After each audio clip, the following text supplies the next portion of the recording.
प्रश्न है कि अगर ये 8000 ईयर एगो की है तो इसका अर्थ है Indus valley civilization is the oldest known civilization on the earth. और जब ये बात स्पष्ट हो गई कि इंडस वैली सिविलाइजेशन सबसे पुरानी सभ्यता है, तो फिर अगला प्रश्न उठता है कि क्या इसका एविडेंस केवल इंडिया में मिला या इंडिया के पहले भी कभी कोई एविडेंस था। तो इसको आप देखेंगे इस सारे सत्र में इस टाइप की चीजें कि जो चीजें, जो सबूत, जो प्रूफ, जो एविडेंस अपने मन पसंद नहीं मिला, उसको कई बार साइंटिस्ट लोग डिस्कार्ड कर दिए, नष्ट कर दिए, क्योंकि they don't want to prove कि इंडस वैली सिविलाइजेशन ही ओल्डेस्ट सिविलाइजेशन है। दूसरा, एक सिंपल से किसी छोटे बच्चे से भी पूछा जाए कि इंडस वैली सिविलाइजेशन को हिंदी में बोलो, तो वो यही बोलेगा भारतीय घाटी सभ्यता। लेकिन किताबों में भारतीय घाटी सभ्यता नहीं लिखा है, ये लिखा है सिंधु घाटी की सभ्यता। इंडस वैली सिविलाइजेशन का हिंदी में लिखा है सिंधु घाटी की सभ्यता। ये किस कारण से ऐसा हुआ, इस पर बहुत सारे शोध की अभी भी आवश्यकता है। और मैं पिछले 2 दिनों से जब इस कार्यक्रम से अटैच हूं तो मैंने पाया कि इस कार्यक्रम में स्पेशली विज्ञान, तकनीकी और मेडिकल साइंस के स्टूडेंट्स का, स्कॉलर्स का लगाव या इन्फ्लुएंसिंग या कॉन्टेक्स्ट कम दिख रहा है, जबकि ये टॉपिक बहुत ज़्यादा साइंटिफिक है and this needs a lot of work and there is a lot of possibilities to prove, further prove and reestablish the thing. Like कहीं पर मैंने ये भी पढ़ा था कि जो आपका जीटी रोड है, जिसको बोलते हैं NH-19 या AH-1, एशियन हाईवे 1, ये पाटलिपुत्र को तक्षशिला से जोड़ने वाला पहला मैन मेड रोड है, first man made road on the अर्थ। इसके पहले का कोई भी सड़क आदमी के द्वारा नहीं बनाई गई, ऐसा कोई प्रूफ नहीं है। और of course Kashi is the oldest living city on the अर्थ। इसके पहले के जितने भी शहर थे वो न जाने कितनी बार नष्ट हो गए, पर काशी आज भी जिंदा है। सो ऐसे बहुत सारे ऐतिहासिक एविडेंसेस हैं हिस्टोरिकल, जिस पर बहुत सारी बात होने की जरूरत है और बहुत सारा डॉक्यूमेंटेशन होने की आवश्यकता है। सो इस क्रम में मैं बहुत सारे हमारे वक्ता यहाँ उपस्थित हैं, मैं सबको आमंत्रित करूँगा। और जैसा कि हम लोग देख रहे हैं कि ये हमारे 2 दिवसीय कार्यक्रम का समापन की तरफ चल रहा है, लास्ट बट वन सेशन है। सो मैं सभी वक्ताओं से सहृदय निवेदन करूंगा कि कृपया समय की बाध्यता को ध्यान में रखें। सो इस क्रम में मैं सबसे पहले प्रोफेसर रचना शर्मा जी को आमंत्रित करता हूं, जो संस्कृत विभाग राजकीय महिला महाविद्यालय BLW में हेड ऑफ द डिपार्टमेंट हैं। और इनका जो विषय है वो काशी का पौराणिक महत्व, the importance of the historical importance of Kashi. So please. सभी सुधीजनों को मेरा सादर नमस्कार। मंच पर उपस्थित विद्वत वृंद को सादर नमन। और जैसा कि आप सबको ज्ञात है कि यह संगोष्ठी 2 दिन से चल रही है, और कल की सूची में भी जिन विद्वानों के नाम थे और आज की सूची में जिन विद्वानों ने बोला है, काफ़ी देर से मैं भी यहाँ थी, लगभग 2 घंटे से सुन रही थी। मुझे नहीं लगता है कि काशी के विषय में कोई भी पक्ष अछूता रह गया है। और फिर भी काशी इतनी है कि जैसे अत्य तिष्ठा दशांगुलम वाली स्थिति है कि सब कुछ कह देने के बाद भी कुछ न कुछ शेष बच जाता है। और एक बड़े पावन से समय में, जबकि अभी अभी 13 तारीख को काशी विश्वनाथ कॉरिडोर का उद्घाटन हुआ है, और जिसके क्रम में लगभग 1 महीने से हम लोग विविध प्रतियोगिताओं का, कार्यक्रमों का आयोजन करते चले आ रहे हैं। उसी क्रम में इस संगोष्ठी का भी आज आयोजन है। तो इस सुखद पल में एक हिस्सा बनने का मौका मुझे दिया गया काशी हिंदू विश्वविद्यालय की तरफ से वैदिक विज्ञान केंद्र की तरफ से मैं आपका हार्दिक धन्यवाद देती हूँ और अपनी बात शुरू करना चाहूँगी। विश्वेश्वरस्य देवस्य काशीनां महापुरी यत्र पापी मृतः सद्यः परं मोक्षं प्रयाति। शुक्लपक्षे यथा चन्द्रः कलया कलयेधते एवं काश्यां निवसतां धर्मराशि पदे पदे। काशी प्राप्तिरिदं योगः काशी प्राप्तिरिदं तपः काशी प्राप्तिरिदं दानं काशी प्राप्ति शिवैकता। और इन्हीं 3 श्लोक में काशी का जो पौराणिक स्वरूप है वो पूरा का पूरा इस 3 श्लोक में ही मेरे हिसाब से आ जाता है, क्योंकि काशी दान की नगरी है, काशी योग की नगरी है, काशी तप की नगरी है, काशी धर्म की नगरी है और काशी मोक्ष की नगरी है। और इस सारी चीज़ों में जिनके अभी मैंने नाम लिए, दान, धर्म, योग, तप, मोक्ष, इसमें ही मनुष्य जीवन का सर्वस्व छुपा हुआ है। सब कल्याण इसी में छुपा है। और शिव कल्याण के देवता हैं और कल्याण के ओर बढ़ने के लिए, मोक्ष की प्राप्ति के लिए पहुंचने तक ये धर्म, तप, योग एक सीढ़ी के रूप में काम करते हैं। और उस मोक्ष तक पहुंचाने की यह नगरी काशी है, इसलिए इसको मोक्षदायिनी काशी कहते हैं। ये पुराणों की ही विशेषता है कि छोटे से, और संस्कृत भाषा की विशेषता है कि 3 श्लोक में वो सारी बात कह दी गई जिसको कहने के लिए शायद कई पृष्ठों की आवश्यकता होती। किसी और भाषा में लिखा जाता तो कई पृष्ठों में इसे लिखने की आवश्यकता होती। काशी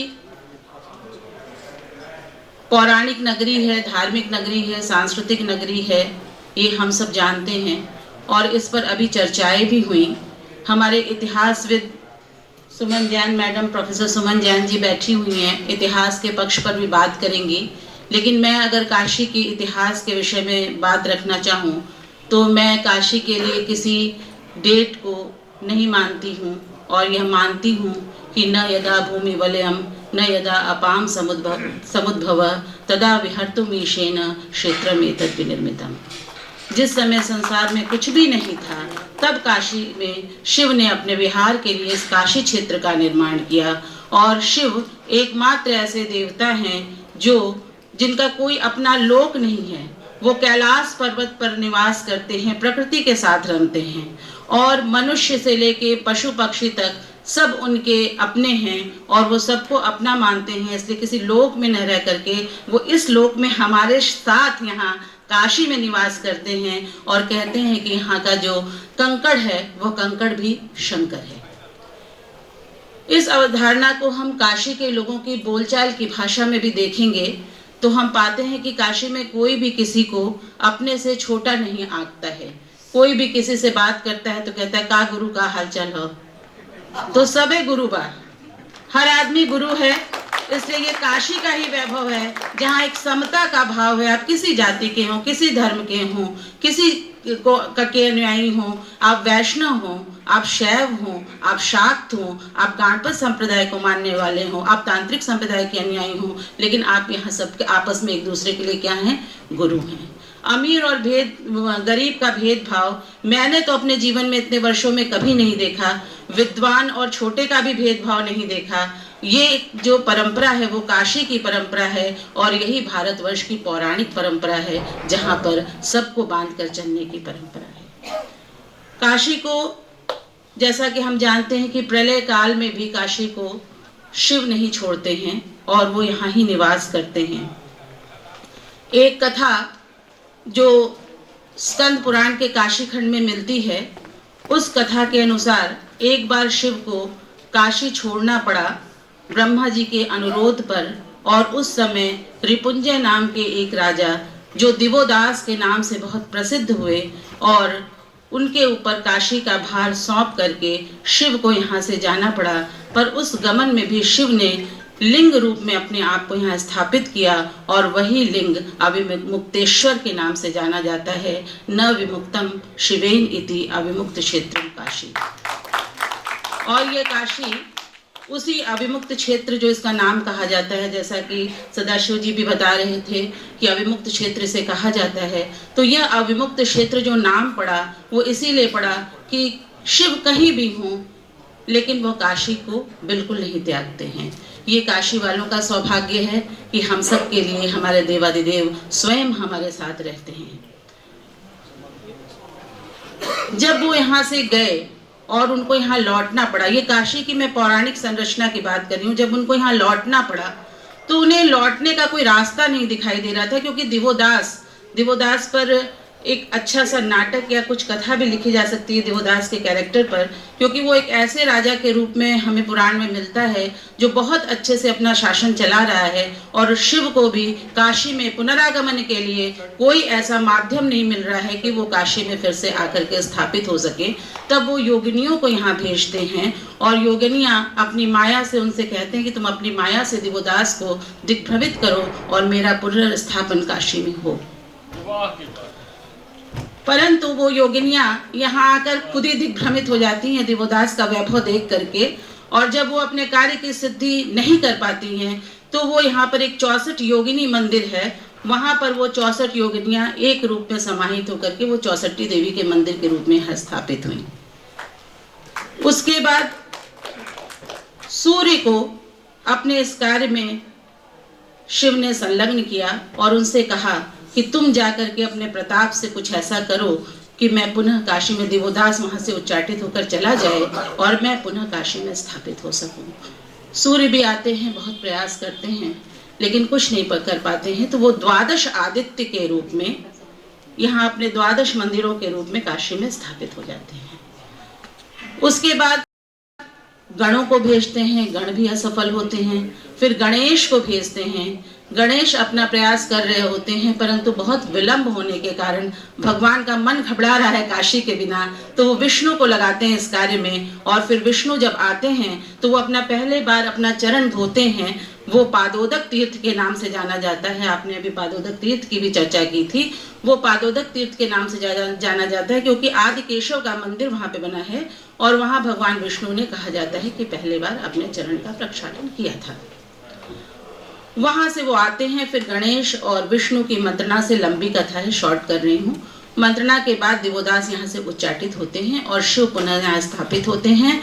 और 7 चक्र, राणा पीपी सिंह सर जानते हैं कि 7 घेरे बने हुए हैं, और उन 7 घेरों के बीच में बाबा विश्वनाथ का ये मंदिर है, और उन घेरे में गणेश स्थापित हैं जो संभवतः उनकी रक्षा कर रहे हैं। इस तरह से इस मंदिर का निर्माण हुआ था। यह पौराणिक संरचना है काशी की। मंदिर जैसा हम सब इतने वर्षों से देखते चले आ रहे थे, ये छोटा सा मंदिर तो था नहीं। मंदिर बहुत विशाल प्रांगण का था। इसके गर्भगृह, इसका नाम ही था मोक्ष लक्ष्मी विलास मंदिर, और इसमें 5 मंडप थे, आपने चर्चा की थी। और उस तरह के विशाल प्रांगण का मंदिर, जैसे कि मैं क्षमा मांग के कह रही हूँ, अगर कोई यहाँ पर साउथ इंडियन बैठा होगा तो मुझे माफ करेगा। यहाँ क्या मंदिर है, यहाँ तो जो है, वहाँ हमारे साउथ में इतने बड़े बड़े मंदिर बनते हैं, लेकिन हमारे यहाँ भी उतना बड़ा ही मंदिर था। और मंदिर साधना की स्थली होती है, आध्यात्मिक ऊर्जा प्राप्त करने की स्थली होती है, आध्यात्मिक उन्नयन की इसका स्थान होता है, न कि उसके बड़े या छोटे होने से कोई फर्क पड़ता है। आप वहां से कितनी एनर्जी गेन कर पा रहे हैं, आप कितनी श्रद्धा से वहां जाते हैं, महत्वपूर्ण ये होता है। पर आज मैं अपने आदरणीय प्रधानमंत्री मोदी जी को धन्यवाद देना चाहूँगी कि उन्होंने इस मंदिर को पुनः अपना एक स्वरूप देने का प्रयास किया है। और जब भी हम कोई प्रयास करते हैं तो उसमें कुछ गलत भी हो जाता है, कुछ गड़बड़ भी हो सकता है। विद्वानों की राय कहीं किसी जगह से अलग भी हो सकती है, शायद मेरी खुद की भी हो, मैं भी अभी प्रतीक्षा कर रही हूँ कि मंदिर जब पूरा हो जाए तो उस पौराणिक अध्ययन के आधार पर फिर जाके एक बार देखूं कि क्या सारी चीज़ें उसी तरह से हैं। अगर नहीं होंगी तो शायद एक बार प्रयास अवश्य करूंगी कि वो सारी पौराणिक चीज़ें, पौराणिक मंदिर जहाँ जिस स्थान पे थे वहाँ स्थापित हो सकें। लेकिन फिर भी फिलहाल ये हमारे लिए सर फक्र से ऊपर उठाने की बात है जिस तरह से इस मंदिर प्रांगण का निर्माण हुआ है। आप सब, हम सब साझेदार हैं। और ये काशी अविनाशी तो है ही, काशी के अनेक नाम भी हैं। काशी महाश्मशान है, काशी रुद्रावास है, काशी अविमुक्त क्षेत्र है, और काशी जो सबसे बड़ी चीज़ है आनंद कानन है। आपको जल्दी यहाँ कोई दुखी नहीं दिखता होगा। किसी का बिजनेस में नुकसान हो गया, जायदा मालिक हो गया, कोई बात नहीं, हो गया जायदा, अरे ये नहीं मिला आपको, प्रोफेसरशिप नहीं मिली, अरे छोड़ा जायदा, खाए के मिला था ना। एक केवट रहता है 80 घाट पर, और आप उससे सुनेंगे वो इतना सुमधुर गीत गाता है और बिल्कुल क्लासिकल। उससे किसी ने इंटरव्यू लेकर के पूछा और कहा कि आपकी आवाज़ इतनी अच्छी है तो आपने कभी ट्राई नहीं किया? तो उसने कहा कि नहीं, ट्राई करने की तो कोई ज़रूरत नहीं है, शिव को सुनाना है शिव सुन रहे हैं, गंगा को सुनाना है गंगा सुन रही हैं। ये जो संतुष्टि का भाव है ये काशी में है। उसने कहा कि लेकिन आपने रिकॉर्डिंग नहीं की है, आपकी आवाज़ दुनिया में नहीं रहेगी, आप चले जाएंगे, आपकी आवाज़ नहीं रहेगी। उसने कहा हमारी आवाज़ रहेगी, आप आइएगा और गंगा में नाव से घूमिएगा, मेरी आवाज़ आपको यहाँ सुनाई देगी। ये कॉन्फिडेंस है काशी का, ये काशी की धुरी है। यहाँ का बंदा अपनी जगह से हिलता नहीं है। ये जो प्रोफेसर्स बैठे हुए हैं, राणा पीवी सिंह सर हैं, सदाशिव जी हैं, उपेंद्र जी हैं, विदेश की यात्राएं करके आए होंगे। इनसे पूछ के देखिए क्या विदेश में रहने का मन किया था क्या? सर विदेश में रुकने का मन किया था? आप सबसे पूछ रही हो सर, जोर से बताए, क्या विदेश में रहने का मन किया था? यही होता तो लौट के क्यों आते? लौट के क्यों आते? मैंने भी पूरा यूरोप घूमा, लेकिन हर दिन बाबा विश्वनाथ की तरह मन बेचैन था कि अपनी काशी लौट चलना चाहिए। उपेंद्र जी तो बहुत दुखी होकर के लौटे होंगे, जितना पूजा पाठ इनका चलता रहता है। तो ये काशी है जो आकर्षित करती है। काशी ने आकर्षित किया अहिल्याबाई को, काशी ने आकर्षित किया हमारे महामना पंडित मदन मोहन मालवीय जी को, प्रयाग से खींच करके ले आई। हमारे शुक्ला सर शायद नहीं है, वो कह रहे थे कि काशी में सब बाहर से लोग आए हैं। काशी में आकर्षण है, चुंबकत्व है, खींच कर ले आती है। आप कहीं रहेंगे, यदि कुछ कर जाना है, अगर तुम्हें कुछ रचना है तो तुमको भी आना ही होगा मेरी काशी, मेरी काशी, और मेरी काशी में आपको आना होगा। काशी का विकल्प आप ढूंढ नहीं सकते हैं। धर्म की नगरी थी। कहानियाँ हमने विडोज की सुनी है कि बंगाली फैमिलीज में जो विडोज होती थी उनको यहाँ पर रख दिया जाता था, तो वो कोई परित्यक्ता के रूप में उनको नहीं रख दिया जाता था। इसलिए रख दिया जाता था कि जो उस समय का परिवेश था उसमें जिस तरह का उनको बिना मांस का भोजन करना है, जिस तरह का जीवन जीना है, वो काशी में ज़्यादा आसान और सुलभ होता। इसलिए काशी में उनका निवास बनाया जाता था। और काशी में ये माना जाता था कि यहाँ निवास मात्र से, यहाँ किसी भी तरह से आपका संपर्क हो जाने से आपको मुक्ति की प्राप्ति हो जाती है।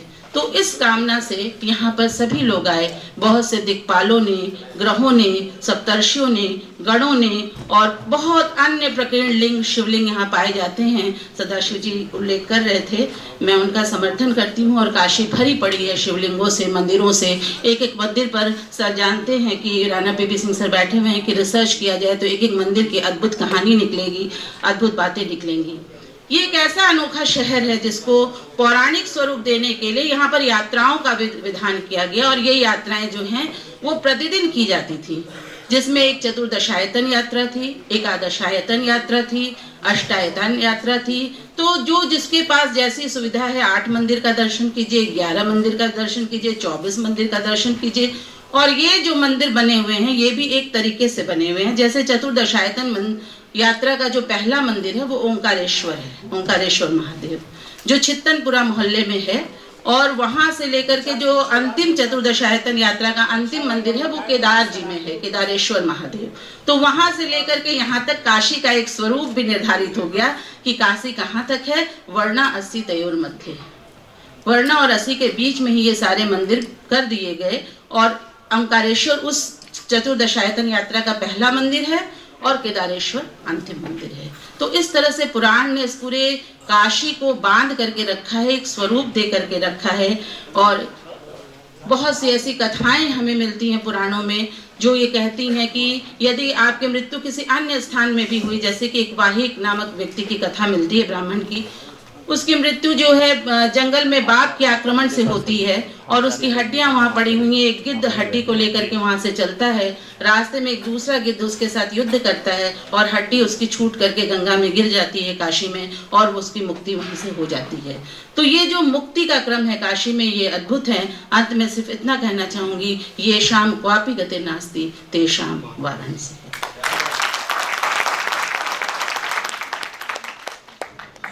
बहुत बहुत धन्यवाद मैम। आपने मंचा सेन आज के सत्र के अध्यक्ष, डॉक्टर रचना शर्मा जी, प्रोफेसर राकेश पांडे जी, प्रोफेसर मृत्युंजय जी एवं सभागार में उपस्थित विद्वज्जन एवं गणमान्य सदस्य, छात्र एवं छात्राएं। मेरा विषय है काशी अभिलेखों के विशेष संदर्भ में। अब तक आपने साहित्यिक साक्ष्यों के संदर्भ में बहुत सारी बातें सुनी, लेकिन यहाँ हम सिर्फ अभिलेखिक साक्ष्यों की बात करेंगे, जिसका काशी में जिन संदर्भों का, अभिलेखों में जिन संदर्भों में काशी का वर्णन आया है, हम सिर्फ उसी की चर्चा करेंगे। भारतीय सभ्यता में समन्वय की भावना स्थापित करने में काशी का बहुत बड़ा योगदान रहा है। संभवतः इसी कारण लोगों का काशी के प्रति इतना आकर्षण है। जहां देश के अन्य नगर समकालीन परिस्थितियों से प्रभावित होकर अपनी मूल धारा से का परित्याग करते रहे, वहीं काशी ने परिवर्तनों एवं समन्वय के साथ अपनी सांस्कृतिक विरासत का अस्तित्व बनाए रखा। अमेरिकी साहित्यकार मार्क ट्वेन ने अपने यात्रा वृत्तांत following the inventor in equator में काशी को इतिहास, परंपरा एवं दंत कथाओं की से भी दुगना प्राचीन बताया है। इतना ही नहीं, इस वृत्तांत के 4 अध्याय काशी को ही समर्पित हैं। हिंदू धर्म और संस्कृति की शिक्षा पद्धति को देखकर उन्होंने काशी को ऑक्सफोर्ड ऑफ इंडिया की संज्ञा दी है। साहित्यिक परंपरा में काशी की प्राचीनता उत्तर वैदिक काल अथर्ववेद की पेप्पलाद शाखा तक जाती है, किंतु अभिलेखीय स्रोत तृतीय-द्वितीय शताब्दी ईसा पूर्व से इस संदर्भ में प्राप्त होते हैं। जातक ग्रंथों के अनुसार काशी 300 योजन तक विस्तृत थी, जिसके उत्तर में कौशल, पूर्व में मगध, पश्चिम में वत्स और दक्षिण में विंध्य पर्वत था। यदि अभिलेखिक साक्ष्यों की बात हम करें तो इसका विस्तार गाजीपुर, जौनपुर, मिर्जापुर, चंदौली और भगुआ के अधिकांश भूभाग तक दिखाई देता है, जहां से अधिकांश मात्रा में अभिलेख प्राप्त हुए हैं। काशी क्षेत्र से अब तक कुल 75 लेख प्राप्त हुए हैं, जिनमें 46 ताम्रपत्र हैं, 19 पाषाण लेख हैं, 6 स्तंभ लेख हैं और 4 मूर्ति लेख हैं। इन लेखों में प्राकृत मिश्रित संस्कृत और संस्कृत भाषा का प्रयोग हुआ है, जिसकी लिपि मौर्यकालीन ब्राह्मी से लेकर नागरी तक जाती है। तिथ्यांकन के लिए इनमें विक्रम संवत, शक संवत, गुप्त संवत और कलचुरी संवत का प्रयोग हुआ है। अभिलेखों की प्राप्ति स्थल, शासक, दान देने वाले का अवसर, धर्म, दान ग्रहीता, ब्राह्मण के नाम, उत्कीर्णक और लेखक के नाम इसमें शामिल हैं। इन सभी लेखों की प्रकृति प्रायः धार्मिक है, जिनसे तत्कालीन भारत की धार्मिक स्थिति का ज्ञान होता है, किंतु यहाँ हम उन्हीं लेखों का उल्लेख करना चाहेंगे जिसमें काशी और भगवान शिव से संबंधित विवरण मिलते हैं। इनके अलावा मुद्राएं, सील और सीलिंग भी हैं, जिसमें काशी के मंदिरों के नाम के अलावा शिव का अंकन और शिव के प्रतीक चिन्हों का उत्कीर्णन मिलता है। यहाँ अभिलेखों में काशी का नाम पहली बार 2वीं शताब्दी ईसा पूर्व के हेलियोडोरस के बेस नगर अभिलेख में आता है, जिसमें काशी पुत्र भागभद्र की चर्चा है। स्पष्ट है कि भागभद्र की माता काशी की राजकुमारी थी। भागभद्र शुंग वंश के थे, जिसके पास यवन राज एंटिलिकित ने अपने दूत हेलियोडोरस को रक्षार्थ सहायता मांगने के लिए भेजा था। लेख में भागभद्र को त्रतर यानी रक्षक कहा गया है। काशी पुतस भागभद्रस त्रातारस। प्रथम शताब्दी ईस्वी में वाराणसी में कुषाणों का राज्य कायम हुआ। यहाँ कनिष्क ने वनस्पर और खलपलान क्षत्रप नियुक्त किए थे। इनके 81वें वर्ष के सारनाथ लेख में वाराणसी नाम का उल्लेख है। यद्यपि यह लेख बौद्ध धर्म से संबंधित है, जिसमें एक क्षत्रियष्टि और बोधिसत्व प्रतिमा के दान का उल्लेख किया गया है। बोधिसत्वो क्षत्रियष्टि च प्रतिष्ठापितो वाराणसी भगवते चक्र में। किंतु पंचक्रोशी मार्ग पर स्थित बभनियाव गांव से कुषाणों का एक दूसरा लेख मिला है, जो शैव धर्म से संबंधित है। बनारस से प्राप्त होने वाला ये पहला शैव स्तंभ लेख है, जिसकी लिपि कुषाणकालीन ब्राह्मी है और इसमें शिव के सम्मान में पूर्ण प्राप्ति हेतु दान देने का उल्लेख किया गया है। यहीं से शिव प्रतिमा, गंगावतरण प्रतिमा तथा प्रदक्षिणा पद भी मिला है, जो शैव मंदिर के होने का संकेत देता है। यद्यपि कुषाण बौद्ध और जैन धर्मानुयायी थे, इससे संबंधित सैकड़ों की संख्या में उनके अभिलेख भारत में मिलते हैं, किंतु काशी आकर वे शैव धर्म से प्रभावित हुए बिना नहीं रह सके। इनके सिक्कों पर शिव द्विभुज और चतुर्भुज में अंकित किए गए हैं। साथ ही देवी नना, त्रिशूल और नंदी पद का भी अंकन मिलता है। काशी शैव धर्म का प्राचीनतम गढ़ माना जाता रहा है, किंतु कुषाण काल की राजघाट से मिली वस्तुओं से ऐसा मालूम पड़ता है कि ईसा की प्रारंभिक शताब्दियों में शैव धर्म का विशेष प्रचार नहीं रहा होगा। कारण था कि कुषाण अवैदिक धर्मों को मानते थे। दूसरा कारण यह भी था कि शैव धर्म वास्तव में तपस्या प्रधान है और प्रारंभिक युग में इसका कोई संग संभवतः नहीं रहा होगा। शायद इसीलिए काशी के शैव धर्म में प्राचीन अवशेष बहुत कम मिलते हैं। गुप्त काल से तो मिलते हैं, लेकिन उसके अर्लीस्ट जो है उसके पुरावशेष कम दिखाई पड़ते हैं, जो शैव को संदर्भित करते हों। काशी के राजघाट स्थल से मंदिर के अवशेष मिले हैं, जिसकी तिथि कृष्णदेव जी के मत के अनुसार प्रथम से तीसरी शताब्दी ईसा पूर्व तक की जाती है। धनदेव की मुद्राओं से इस संदर्भ में कुछ सहायता मिलती है। धनदेव द्वितीय शताब्दी ईस्वी में कौशाम्बी के राजा थे और काशी उनके प्रभाव क्षेत्र में था। प्राप्त मुद्राओं पर वृषभ, यूप और चैत्य का अंकन है, जिससे इस मंदिर का वैदिक धर्म के साथ निकट संबंध मालूम पड़ता है। महामयूरी इस युग की धार्मिक और भौगोलिक अवस्था का वर्णन करती है।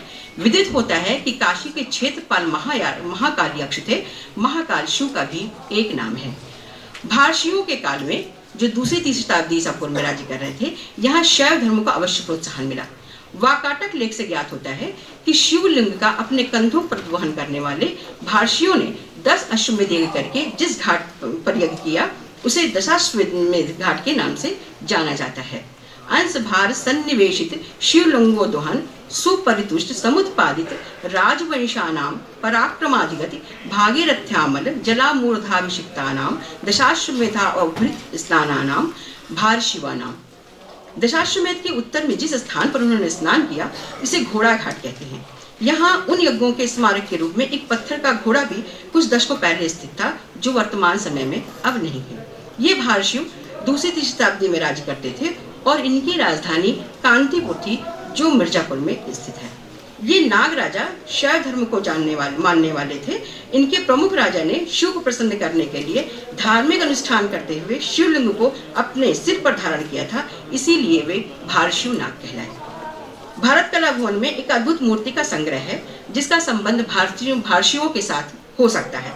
इस मूर्ति का केवल सिर वाला भाग और दोनों हाथों का कुछ बचा भाग ही है। इस आकृति के सिर पर एक थाले में शिवलिंग है, जिसे मूर्ति दोनों हाथों से पकड़े हुए है। शैली की दृष्टि से यह मूर्ति गुप्त युग के कुछ पूर्व की है। इस मूर्ति को देखकर हमारा ध्यान भारशिव नागों की ओर जाता है, जिन्हें लेख में कंधों पर शिवलिंग का उद्वहन करते हुए बताया गया है। चौथी शताब्दी में यहाँ गुप्तों का राज्य कायम हुआ। वायु पुराण में, जैसा कि हम सभी जानते हैं, अनुगंगा प्रयागम च साकेत मगधान स्थिता एतान जनपदान सर्वान भोग शंते गुप्त वंशजा का उदाहरण आता है।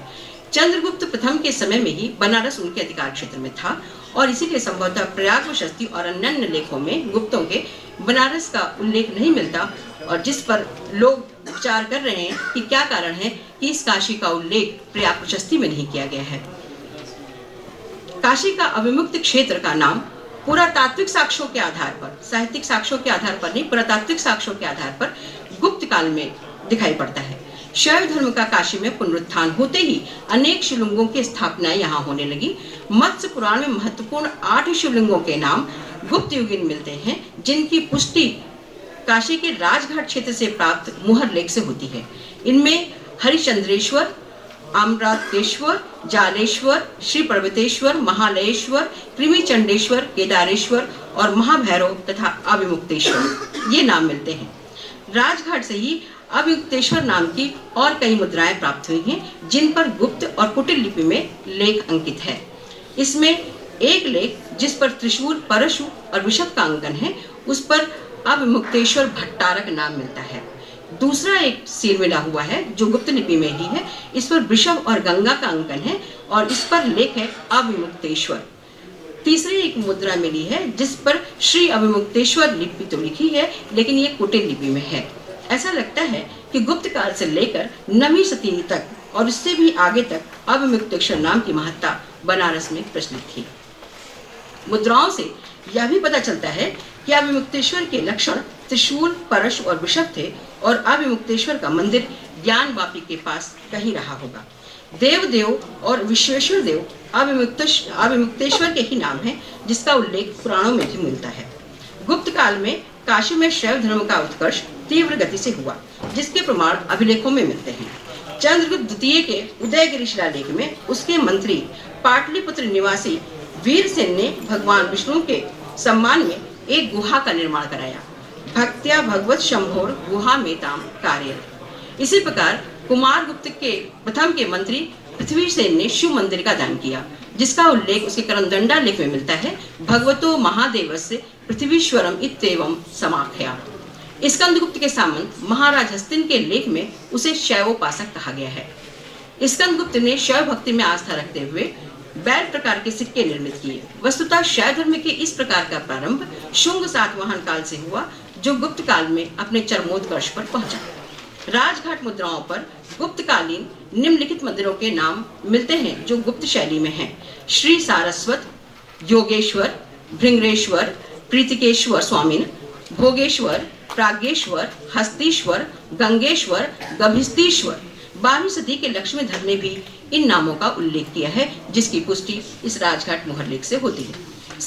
श्री सर्वत्र त्रैविध्यस लेख वाली मुद्रा जो राजघाट से प्राप्त हुई है, गुप्त काल की है, जिससे लगता है कि शायद त्रैविध नाम से किसी शिव मंदिर के साथ पाठशाला के तीनों वेदों को पढ़ाने की व्यवस्था रही होगी।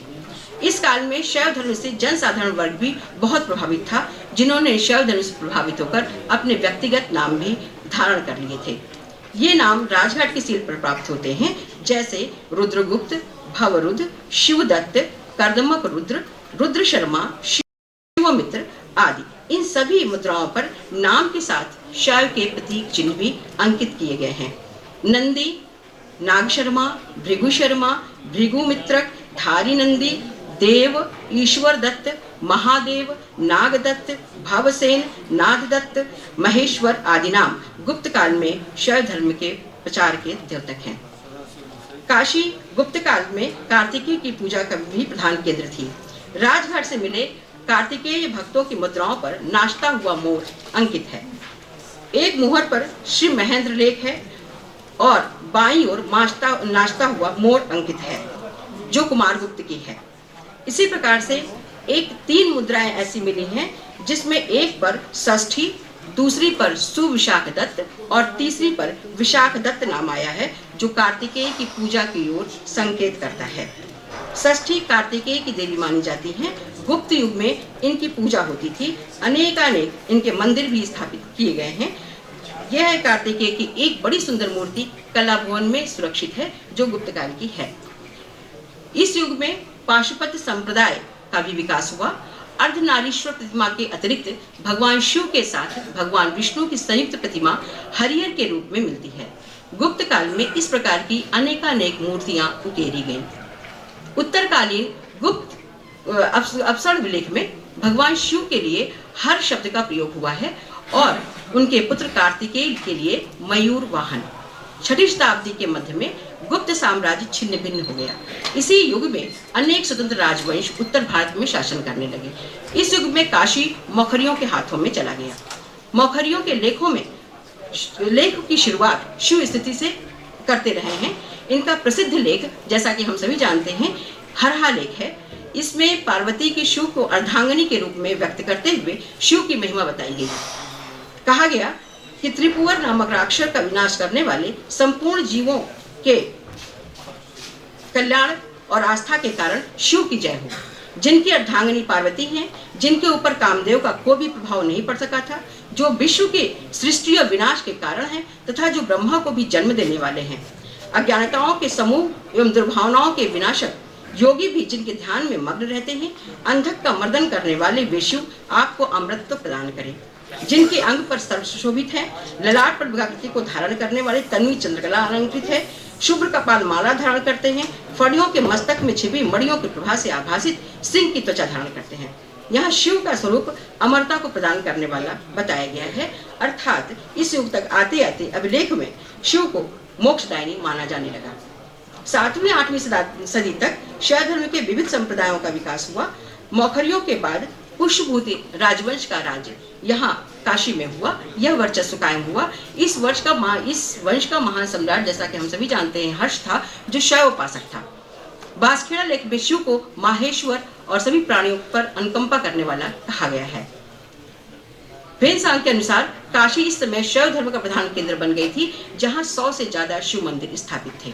8वीं से 11वीं सदी तक काशी धार्मिक स्थिति को समझने के लिए काशी से मिले पंथ का 8वीं सदी का लेख और महिपाल के समय का 11वीं सदी का लेख तथा कल्चरी के कर्ण का 11वीं सदी का अभिलेख महत्वपूर्ण है। पंथ ने अपने लेख में काशी की बड़ी तारीफ की है। लेख की पहली पंक्ति में कहा गया है कि वाराणसी ने त्रिभुवन को अपने में समेट रखा था। दूर दूर से आए विरक्त जन्म मरण से मोक्ष पाने के लिए यही तप करते थे। दूसरी पंक्ति में यहाँ अपने गणों सहित देव की विमुक्ति की बात कही गई है। इस उल्लेख से यह पता लगता है कि अविमुक्त क्षेत्र वाराणसी की पौराणिक कल्पना, जिसके अनुसार शिव ने काशी कभी न छोड़ने की प्रतिज्ञा की थी, 8वीं सदी में पूरी तरह से प्रतिष्ठापित हो गई थी। काशी की इस युग में इतनी पवित्रता मानी जाती थी कि ब्रह्म हत्या का भी पातक पाप से चित होकर शुद्ध भाव को प्राप्त कर लेता था।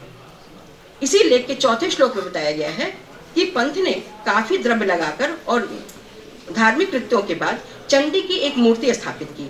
भवानी की यह मूर्ति अत्यंत भीषण और गले में नरमुंड की माला तथा रेंगते हुए सर्प लटके हुए थे। परश में सूखा मांस लगा हुआ था। लीला भाव से नृत्य करते हुए उनके नेत्र घूम रहे थे। उन्हें इस मूर्ति की स्थापना से ही संतुष्टि नहीं थी, बल्कि पंथ ने भवानी देवी का भी एक मंदिर बनवाया, जो घंटनाद से सर्वथा मुखर रहता था और चमक तथा ध्वजाएं फहराती रहती थी। इस लेख से साबित होता है कि काशी संबंधी जो पौराणिक उल्लेख मत्स्य पुराण, अग्नि पुराण और काशी खंड में मिलता है, 8वीं सदी में उसका प्रचार हो गया था। ठीक पता नहीं है कि चंडी देवी का यह मंदिर कहाँ स्थित है, क्योंकि पंथ का शिलालेख जहाँ से मिला है वहाँ अब भी कोई चीज अवशेष नहीं बाकी है। अनुमान किया जाता है कि यह भीष्म चंडी, जिसे भीम चंडी कहते हैं, के निर्माण की ओर संकेत करता है। सारनाथ से मिले स्थिरपाल और बसंतपाल के 126 ईस्वी के लेख में कहा गया है कि गौड़ाधिप महिपाल की आज्ञा से स्थिर एवं बसंतपाल ने काशी में चित्रघंटा देवी के अलावा सैकड़ों मंदिर स्थापित किए। साथ ही स्तूप, धर्मचक्र और बिहार के मरम्मत भी कराई। इस प्रकार महिपाल बौद्ध होते हुए भी हिंदू धर्म का आदर करता था। काशी की 9 दुर्गा में अब भी चित्रघंटा की पूजा होती है। इस युग तक बनारस शैव धर्म का एक केंद्र बन चुका था। इस काल में शिव के कौन कौन से मंदिर बने, इसका ठीक पता तो नहीं लगता, पर कल्चरी कर्ण के जबलपुर लेख से पता चलता है कि 1065 ईस्वी में बनारस में कर्ण मेरु नाम का मंदिर उसने बनवाया, जिसका उल्लेख प्रबंध चिंतामणि और बृहद संहिता में मिलता है। कल्चरी शासक कर्ण के बनारस दान पत्र का प्रारंभ भी शिव की स्थिति से ही होता है। ओम नमः शिवाय निर्गुणम व्यापकम शिवम परम कारणम। तत्कालीन लेख इस बात के प्रमाण है कि शिव का स्तवन ओम नमः शिवाय के साथ आरंभ होता था। देवाधिदेव महादेव की अत्यंत भावभीनी वंदना और स्तुति की जाती थी, जिसमें उनकी ऐश्वर्य गाथा होती थी। कल्चुरी लेख में शिव को परम ब्रह्म, देवदेव और जगत गुरु कहा गया है, जिसकी सेवा में ब्रह्मा और अनेकानेक देव लगे रहते थे। एक लेख में शिव को कल्याणिताम कहते हुए भाल पर शशि को धारण करने वाला कहा गया है। इस काल के युग में अभिलेखों में शिव के अनेक नाम मिलते हैं, जिनमें केदारेश्वर, रामेश्वर, सोमनाथ, रुद्र, भवानीपत, व्योमकेश, शिव, महादेव, उमापति, पशुपति, अर्धनारीश्वर, सदाशिव, परम महेश्वर आदि अनेकों नाम शिव के इस अभिलेख में प्राप्त होते हैं, जो पूर्व मध्यकाल के हैं। उत्तर भारत में प्रतिहार, गहड़वाल और चंदेल शासकों के सहयोग से शैव धर्म का अनुपम विकास हुआ। गहड़वाल के काल में काशी फिर से राजधानी बनी और शैव धर्म का केंद्र बनी। यहाँ विश्वनाथ, जो बाबा विश्वनाथ का नाम आता है, यह अभिलेखों में पहले कहीं नहीं मिलता। पहली बार गहड़वाल अभिलेखों में शिव जी का नाम विश्वनाथ के रूप में आया हुआ, यह खास बात है। गहड़वाल सम्राट अपने को काशी का अधिपति मानने में गौरव मानते थे। वैष्णव होते हुए भी उन्होंने उनके जो दान पत्र दिए गए हैं वो शैव धर्म से संबंधित हैं, जिसमें कई सारे नाम भगवान शिव के मिलते हैं। देवेश्वर, त्रिलोचनेश्वर, अघोरेश्वर, कृतिवासेश्वर, इंद्रेश्वर, ओंकारेश्वर आदि नाम का उल्लेख इसमें हुआ है। लक्ष्मीधर द्वारा उद्धृत लिंग पुराण में वाराणसी के मंदिरों की बहुत बड़ी तालिका दी गई है। इसे मुक्तदायिनी माना गया है। कहा गया है कि भक्तों में स्थितिदायक लिंग रूप में यहाँ 7 करोड़ रुद्र बसते हैं। इसी से यहाँ कहावत है कि यहाँ के कण कण में शिव शंकर का वास है। प्रशस्तियों में अभिलेखों में गहड़वाल शासक परम महेश्वर कहे गए हैं। ऐसा प्रतीत होता है कि महेश्वर के नाम से शिव की पूजा इस युग में ज्यादा प्रचलित थी। गोविंद चंद्र देव की रानी कुमार देवी के सारनाथ लेख में हरि ओम हरि दोनों का उल्लेख हुआ है, जिसमें शिव और विष्णु दोनों का समन्वय दिखाई पड़ता है। किंतु मध्यकाल में काशी की स्थिति चिंतनीय हो गई। विदेशी हमलावरों तथा धर्मांध शासकों ने मंदिरों को खूब तोड़ा। यह स्थिति पूरे देश में बनी रही और काशी इससे भी वंचित नहीं रही। विदेशी हमलावरों से यहाँ कुछ अवश्य काशी जीर्ण शीर्ण हुई, किंतु यह अपनी मूल परंपरा से विचलित नहीं हुई। आज भी उसका अनादि प्रवाह जारी है। काशी वर्तमान समय में पूरे विश्व के आकर्षण का केंद्र है और अलौकिक तीर्थ के रूप में विद्यमान है। शिव ही काशी है, काशी ही शिव है, और इस एक रूपता व एक रसता के भौतिक वाहक एवं आध्यात्मिक वाहक लोग यहाँ पर हैं। इनमें जो आध्यात्मिक हुए हैं उन्हें काशीवासी और जो सांसारिक हैं उन्हें बनारसी के नाम से जाना जाता है। आध्यात्मिकता और सांसारिकता को शिव के नाम के साथ एक रस करती हुई अलमस्त ध्यानस्थ काशी की धारा यहाँ की सड़कों एवं गलियों को विश्व रस से विभोर करती रहती है। धन्यवाद।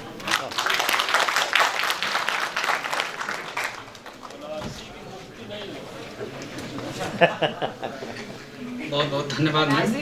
प्रोफेसर जैन मैम ने हिस्टोरिकल एविडेंस पर ध्यान लाया, आकर्षित किया आप लोगों का कि काशी का क्या एविडेंस है। ये जो बातें चल रही हैं मीन्स हिस्टोरिकल एविडेंस, इसका मतलब है कि इतिहास में जो चीज़ें लिखी हुई हैं या जो चीज़ें प्रूफ के रूप में मिली हैं, आज वर्तमान में उसका एक्सप्लेनेशन हो रहा है। इसका दूसरा मतलब ये भी है कि आज से 1000 साल बाद भी कोई चीज़ होगा तो आज की लिखी हुई चीज़ें उस समय डिस्कशन में आएंगी। और क्या आएंगी, इस पर इस लेक्चर जो अगला होने जा रहा है प्रोफेसर पांडे जी का, ये आचार्य हैं हिस्ट्री डिपार्टमेंट में, और इनका भी टॉपिक समथिंग ऐसा ही है कि काशी और काशी विश्वनाथ का स्पिरिचुअल रिलीजियस स्पिरिचुअल टेक्स्ट में क्या डिस्क्रिप्शन है। बहुत बहुत धन्यवाद।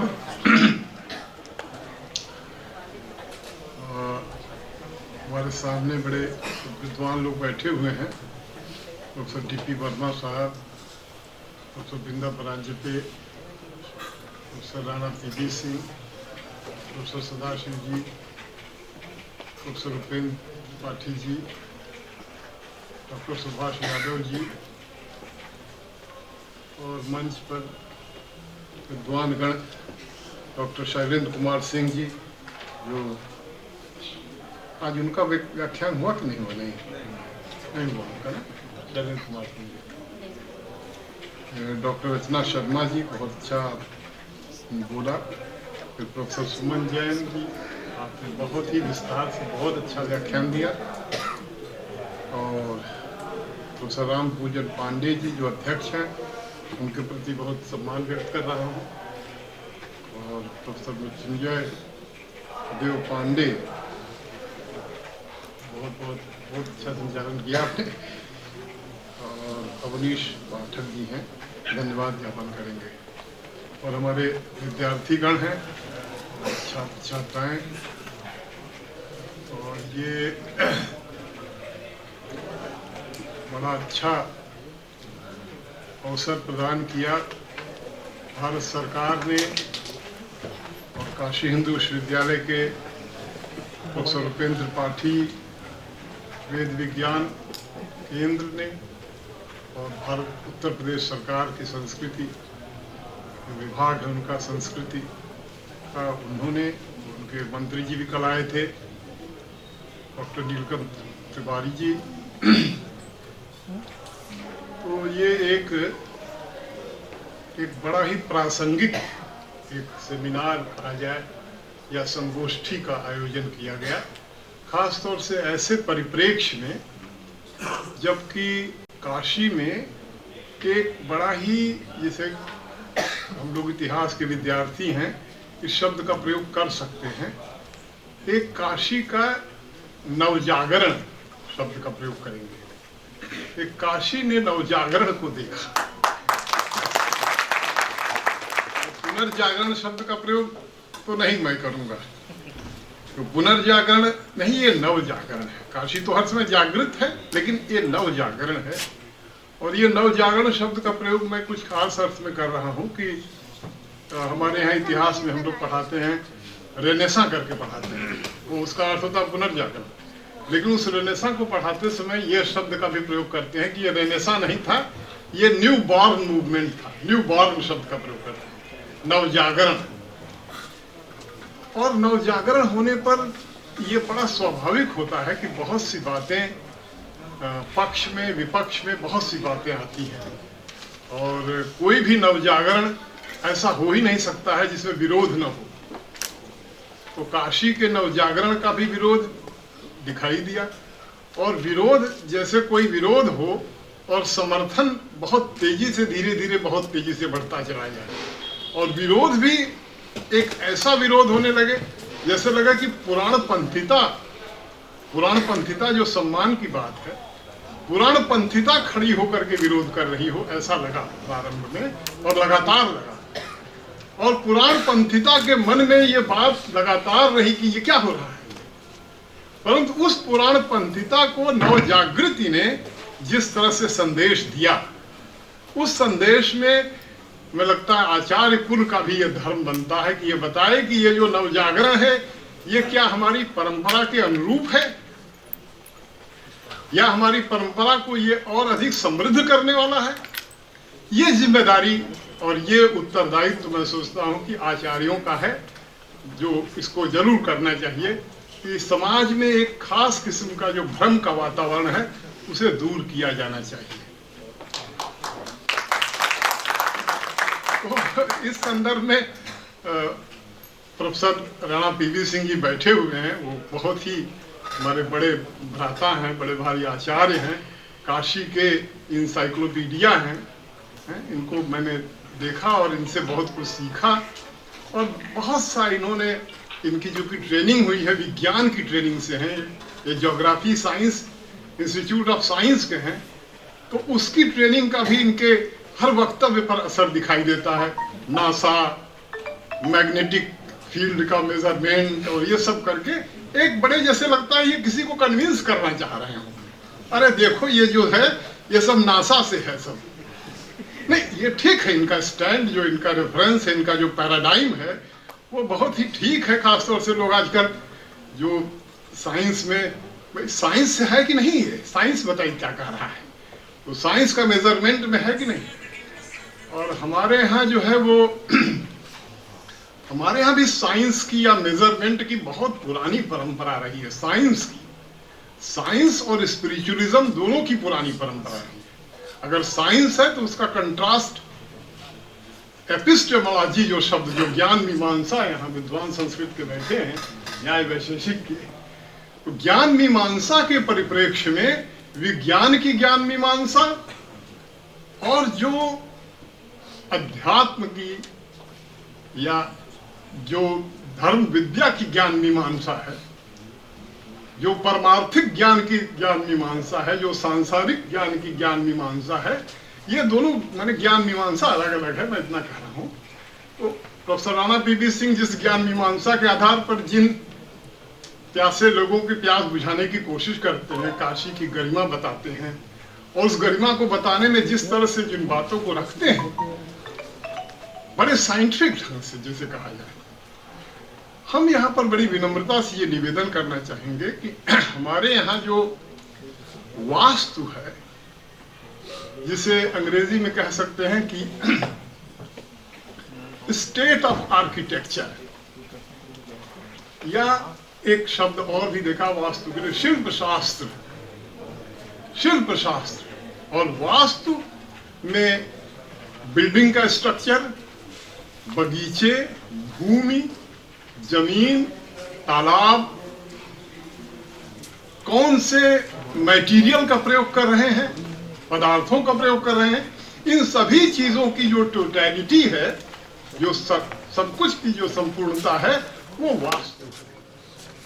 तो हमारा जो वास्तु का विमर्श है, जो डिस्कोर्स है वास्तु का, ये बड़ा ही बहुत महत्वपूर्ण विमर्श है, जिसको कि काशी के लोग जानते भी हैं, समझते हैं अच्छी तरह से, और हमारे जो ऋषि लोग हैं, जिनका हमने अंग्रेजी अनुवाद अभी हम पढ़ रहे थे, ऋषि लोगों को प्रोफेसर दिखाया एक विद्वान ने, और वो भी बहुत बड़े विद्वान, पीके आचार्य का नाम मैं लेना चाहूंगा, डॉक्टर पीके आचार्य का नाम आप सब लोग जानते होंगे, जिन्होंने इंसाइक्लोपीडिया ऑफ हिंदू आर्किटेक्चर करके 1921-22 की उनकी पुस्तक है लंदन यूनिवर्सिटी से, और इस फील्ड के आर्किटेक्चर के एक बड़े भारी महारथी उनको कहिए। और उन्होंने जो हमारी आर्किटेक्चर का जो महत्वपूर्ण ग्रंथ है, मानसार और समरांगण सूत्र, इन दो ग्रंथों का नाम हमारे प्राचीन भारत के सब विद्यार्थी और आधुनिक भारत के भी जानते होंगे, समरांगण सूत्र और मानसार। मानसार शब्द ही जो इसकी ओरिजिन बताते हैं, मेजरमेंट शब्द से आया है। मानसार मेजरमेंट, मुझे लगता है मेजरमेंट शब्द मानसार से आया होगा। और सम्रांगण सूत्र को राजा भोज को, जो परमार वंश के राजा हैं, उनको इसको एट्रीब्यूट किया गया है, और उसमें दिखाया कि किस तरह से भूमि के संदर्भ में जो कुछ भी निर्माण होगा उसका क्या लक्ष्य क्या है, लक्ष्य क्या है, किसी भी वास्तु का लक्ष्य क्या है। जैसे सूर्य ऐसे इस वृत्त पर हैं, गणेश जी ऐसे वृत्त पर हैं, 64 योगिनियां हैं, और भी तमाम काशी का पंचक्रोश है, ये सब बातें कही जा रही, लेकिन इन सब का लक्ष्य क्या है, इस वास्तु का लक्ष्य क्या है। हमारे यहाँ जैसे पृथु के बारे में कहा गया, पृथु की प्रोफेसर बिंदा परांजपे से मैं चर्चा कर रहा था कि राजा पृथु को जब ये ब्रह्मा की तरफ से आदेश हो रहा है कि पृथ्वी को रहने लायक बनाइए, तो क्या उनको क्या मैंडेट मिलता है। ये बड़ी महत्वपूर्ण बात है, काशी के संदर्भ में ध्यान देने योग्य है कि मैंडेट क्या है। पृथु को मैंडेट क्या दिया गया है, मैंडेट दिया गया है समतल करना, समतल, इवन, अंग्रेजी में शब्द इवन करना। कोई भी स्थल जब तक आप समतल नहीं करेंगे, वह स्थल उस उद्देश्य के लिए, जिस उद्देश्य के लिए वास्तु की संरचना की जा रही है, उसको पूरा नहीं करेगा। और वास्तु के संरचना का उद्देश्य जो सबसे पहले मैं बताना चाहूंगा, वो हमारे वास्तु का उद्देश्य ये है, ब्रह्म ज्ञान की प्राप्ति। सभी वास्तु का उद्देश्य है ब्रह्म ज्ञान की प्राप्ति। और ब्रह्म ज्ञान क्या है? ब्रह्म ज्ञान क्या है? जिस पर कि कबीर ने कह दिया कि मन लागो मेरो फकीरी में, जो सुख मिले राम भजन में, वो सुख नहीं अमीरी में। माने कितनी भी अमीरी हो, कुछ भी आपकी धनाढ्यता हो, समृद्धि हो, लेकिन उसमें किस एक खास प्रकार की जो फकीरी है, उस फकीरी के माध्यम से आप उस राम के नाम के जप के नाम से, जिसको कहते हैं राम का पायो जी मैंने राम रतन धन पायो, आप उस वास्तु में, उस स्थान पर जब पहुंचे, तो आपको स्वतः स्फूर्त ब्रह्म ज्ञान की तरफ आप आकृष्ट हो जाएं। वही वास्तु सबसे शुद्ध है। जिस वास्तु पर पहुंचते ही आपको लगे जैसे कि आप, जिसे भगवान कृष्ण ने गीता शास्त्र में कहा कि ध्यायते विषयान पुंसः संगस्तेषु विजायते संगात् संजायते कामः कामात् क्रोधो विजायते क्रोधात् भवत् सम्मोहः सम्मोहात् स्मृति विभ्रमः स्मृति भ्रंशात् बुद्धिनाशो बुद्धिनाशात् प्रणश्यति राग द्वेष युक्तस्तु विषयान इंद्रियश्चरन् आत्मवश्यैर विधेयात्मा प्रसादम अधिगच्छति प्रसादे सर्व दुःखानां हानिरस्योपजायते प्रसन्न चेतसो ह्याशु बुद्धिः पर्यवतिष्ठति प्रसन्न चेतसो ह्याशु बुद्धिः पर्यवतिष्ठति। वह वास्तु धन्य है जहां जाते ही प्रसन्न चेतसो ह्याशु बुद्धिः पर्यवतिष्ठति, चेतना प्रसन्न हो जाए और प्रसन्न होकर क्या प्रसाद प्राप्त हो। प्रसाद क्या है? प्रसाद पर निवास करने का जो स्थान है उसे भी प्रसाद कहा गया है। लेकिन प्रसाद हमारे यहाँ है कि प्रसादे सर्व दुःखानां हानिरस्योपजायते, प्रसाद से सभी प्रकार के दुखों का नाश हो जाता है। और यह प्रसाद कैसे होता है? भगवान ने कहा परम दृष्ट्वा निवर्तते। परम दृष्ट्वा, परम शब्द का प्रयोग श्री कृष्ण ने किया। परम को देख करके व्यक्ति निवर्तते का जो भी अर्थ वैज्ञानिक संस्कृत के विद्वान लोग बताएंगे, मैं हूं ही नहीं, कुछ भी नहीं हूं मैं। काशी एक ऐसी नगरी है जो जिसके वास्तु में एक ऐसी विशेषता है कि वहां के निवास से आपको एहसास होगा कि आप इस दुनिया का जो एक जगत है, जो आद्यंतवंत ये भोगा न तेषु रमते बुधा, श्री कृष्ण ने कहा आद्यंतवंत ये भोगा न तेषु रमते बुधा, ये संसार का भोग आदि अंत वाला है। इसमें बुधा शब्द का प्रयोग किया। बुधा माने इनलाइटेंड, उसमें रमण नहीं करता है। काशी एक संदेश देने की नगरी है, एक अनुभव की नगरी है। और वो अनुभव और संदेश कैसे है? आद्यंतवंत ये भोगा न तेषु रमते बुधा। और ये क्यों है ऐसा? ये बात जो मुख्य मेरे कथन का विषय है कि काशी में जो गंगा जिस तरह से बह रही है, जैसे जा रही है, और वरुणा जैसे जा रही हैं, और जो निर्माण हो रहा है, उस निर्माण के बारे में हमारे जो वास्तु शास्त्र की जो पुस्तकें हैं, जो विजडम है, वो ये कहते हैं। और इसके साथ एक बात और मैं कहूंगा कि जो आप सभी लोग जानते हैं, इक्विनॉक्स जानते हैं। हिंदी में क्या कहते होंगे राणा जी इक्विनॉक्स को? जब दिन और रात बराबर होते हैं, 21/22 मार्च या 21/22 सितंबर, इक्विनॉक्स जो आज कन्या राशि तो मीन राशि में होता है, ये कभी इक्विनॉक्स सिंह राशि में भी होता था। ये 10-10 हजार सालों में बदलता रहता है इक्विनॉक्स। क्या कहते हैं?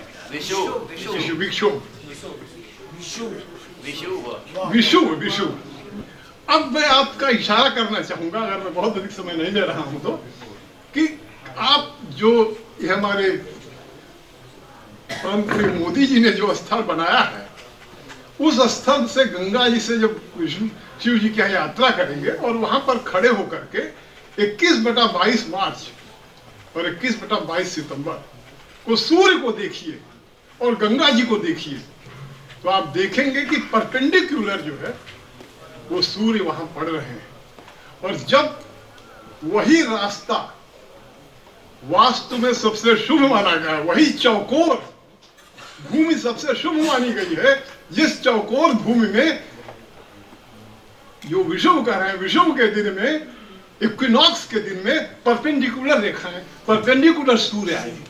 और उस परपेंडिकुलर सूर्य वाले वास्तु में जब निवास करेगा, उस परपेंडिकुलर वास्तु वाले इलाके में जब कोई निवास करेगा, और जब जो ईशान कोण जिसे कहते हैं, ईशान माने शिव का कोण, माने उत्तर और पूर्व का कोण, गंगा बनारस में जिस भी काशी में जैसे भी ऐसे उत्तर हो जा रही हैं वरुणा से ऐसे मिल करके, ये एक गजब का निर्माण कर रही हैं। हमारे शास्त्रीय वास्तु ज्ञान के अनुसार पूर्वोत्तर में जल का स्रोत, आप वहां जाके रहें, निवास करें, कुछ करने की जरूरत नहीं है। निवास करते ही आपको कई जन्मों का ज्ञान प्राप्त हो जाए। इसी जन्म का नहीं, किन जन्मों में क्या क्या थे आप, काशी का ये महात्म्य है। और जो पहुंचे हुए लोग हैं वो ये बात बताते हैं कि हम काशी में गए, हमें लगा कह रहे तो फलाने जन्म में ये थे। ये जो जातक कथाएं गौतम बुद्ध के बारे में कही जाती हैं, जहां उनको प्राप्त हुआ ही, लेकिन ये बात सत्य है, ये काशी बताता है। और ये कई जन्मों का ज्ञान तब प्राप्त हुआ, उसी कई जन्मों के बंधन को लोगों ने कहा मुक्ति प्राप्त होती है काशी में। मुक्ति कब प्राप्त होती है? जब आपको हृदय में याद आएगा कि बार बार ये जन्म ले रहे हैं, कहा ना शंकराचार्य ने कि बार बार जन्म रहे हैं, बार बार माँ के जठर में जा रहे हैं, बार बार, वो जब भाव आ जाएगा, वो भाव आता है काशी। काशी वो भाव देता है, उसका वास्तु सब जगह। हम कह रहे हैं थोड़ी देर के लिए मुझे क्षमा करिएगा, मैंने उनका नाम ले रहा हूँ, ये जितने आक्रांता थे अपने सिंबल भी उसी इलाके में काहे बना रहे थे। आप देखिए जो औरंगजेब की मिनरेट है या उसका मस्जिद है या और भी जो रजिया का है, कहीं न कहीं उन लोगों को भी इस तरह का भाव था कि नहीं हमें अपना एक सिंबल यहाँ देना है। अर्थात उस स्थान का जो एक बहुत जबरदस्त महत्व आपके ऋषियों ने देखा, ये पूरब दिशा में गंगा जी जैसे जब बह रही तो इक्विनॉक्स के दिन सूर्य की किरणें जिस तरह से सीधे पड़ रही हैं, वह व्यक्ति को अध्यात्म की तरफ या उसके कई जन्मों के ज्ञान को दे करके उसे मोक्षत्व देने वाला स्थल है। इस तरह के काशी के जो वास्तु है, जिसमें डिटेल में आप देखेंगे, लंबा समय अगर ले रहा हूं तो तुरंत टोकिएगा, कि खास तौर से जो काशी खंड स्कंद पुराण की जो चर्चा है, वो इसमें बस ये बात कहकर मैं बात खत्म करूंगा, वो बहुत बड़ा संदेश है। जो भी व्यक्ति का मन भ्रमित होगा वो काशी खंड पढ़ ले, समझ ले कि कैसे काशी एक त्रिशूल, 3 पहाड़ियां हैं। राणा साहब देखिए हम मौजूद हैं, सब इसके एक्सपर्ट वही हैं। 3 पहाड़ियां हैं, कैसे ओंकारेश्वर, विश्वेश्वर, केदारेश्वर, और कैसे चर्चा है कि गंगा जी का जल घूम करके इन्हें द्वीप का निर्माण कर रहा है। ये द्वीप है, और किसी एक समय में इन द्वीप पर जाने के लिए लोग नाव से द्वीप पर जाते थे, तो मछोदरी वगैरह या मैदागिन का या वो पूरा इलाका जो है, तो अब उसमें जो भी तमाम प्रकार के निर्माण विभिन्न ढंग से हो गए थे, उनको साफ करके जमीन को समतल करके गंगा जी और शिव के बीच के जो स्थापित किया गया है, वो शिव की इच्छा से ही हुआ है। और इस मामले में सही, अगर मुझे लगे ये ना लगे कि बहुत तारीफ कर रहे हैं मोदी जी की, तो मैं कहूँगा कि वाकई जो उन्होंने कहा कि माँ गंगा ने हमें बुलाया है, तो वाकई उनको गंगा जी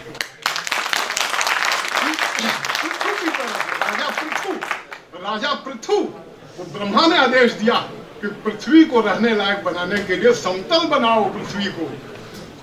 वो हमारे काशी विश्वनाथ और गंगा जी के बीच के जो असमतल था, उसको समतल किया और सर्व सुलभ किया। यहाँ पर आकर के सत्य और चित्त और आनंद की अनुभूति, आनंद कानन में आकर आनंद की अनुभूति हो, ऐसा करें। तो बहुत बहुत धन्यवाद।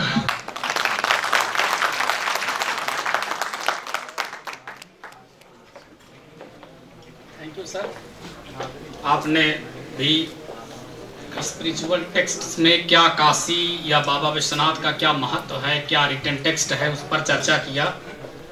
और हम इसी पर चर्चा कर रहे थे कि आज हम जो भी डिस्कशन कर रहे हैं, संपूर्णानंद संस्कृत विश्वविद्यालय से हैं, और संस्कृत विश्वविद्यालय ये भी सर डॉक्यूमेंटेशन का टॉपिक है कि भारत का इतिहास पढ़िए तो उसमें लिखा है कि जो सबसे पुराना एजुकेशन इंस्टीट्यूट लिविंग कंडीशन में है, आप विकिपीडिया पर चले जाइए, उसमें डॉक्टर संपूर्णानंद संस्कृत विश्वविद्यालय का नाम नहीं लिखा है।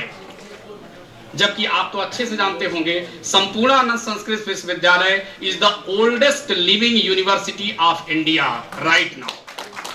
After the Nalanda second university बनी थी संपूर्णानंद, जो आज भी जीवित है। लेकिन आश्चर्य है, मैंने तो देखा है विकिपीडिया पर संपूर्णानंद संस्कृत विश्वविद्यालय का नाम नहीं है, जबकि प्रेसिडेंसी यूनिवर्सिटी और बहुत सारे इंजीनियरिंग कॉलेज के नाम हैं that the oldest living institutes of the India.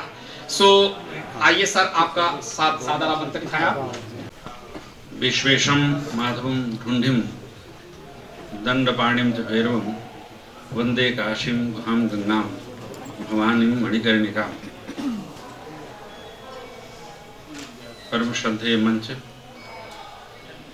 और सामने हमारे उपस्थित काशी हिंदू विश्वविद्यालय के मुनि विद्वत वृंद, शोध छात्रगण और प्रिय विद्यार्थी वृंद,